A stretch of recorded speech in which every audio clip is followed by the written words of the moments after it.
set a new world record today for the longest held abdominal plank. I get excited when I do 1 minute. My stomach hurts just thinking about it. George Hood of Carlsbad held the challenging position for an astounding 5 hours and 15 minutes. Whew. CBS News 8's Angie Lee joins us now with more on Hood's accomplishment and the driving force behind it. Angie? Don't you feel like you just got to work out reading that? George Hood is an amazing person. Not only is he inspiring, but his energy is quite contagious. I don't know how long you can hold your plank position for, but George, who is 57 years old, did it today for 5 hours, 15 minutes, and 15 seconds. I spoke with him right after he was done, and he said it even exceeded his own expectations. This is the least I could do. Passion is something. It's more than just this physical plank. Ultra endurance athlete George Hood, I'm exerting about 55 pounds of pressure. Has plenty of.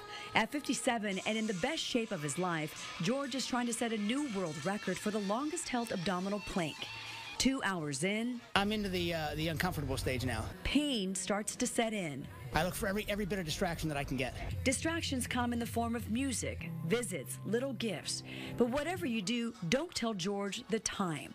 He's trying to beat 4 hours and 23 minutes. I just can't believe he's been in that position for so long. George is not a newbie when it comes to setting world records. The former Marine officer and now retired DEA agent holds 7 world titles.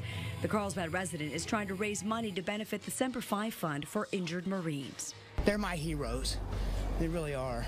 Every one of them. As spectators gather to catch a glimpse of history, He must have the strength of, like, I don't know, steel man. George treats this as his war zone. When you're under such extreme duress, the body looks for any excuse to want to shut you down. Fighting the good fight for those who have fought for our country. But I can still walk.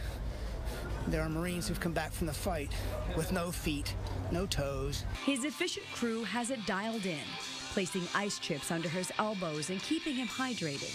Excruciating discomfort for the sake of his beloved Marines. This is the least I could do, and the discomfort I feel right now pales in comparison to that which they've experienced on the battlefield. Trust me when I tell you that. He's absolutely amazing. If you'd like to help get behind George's cause and support injured Marines, go to our website at cbs8.com and click on the hot button for a link to the Semper Fi Fund. Coming up new at 6:30, you're probably wondering, what is his training regimen like? You know, 2,000 push-ups, who knows? We'll talk about that more coming up new at 6:30. That is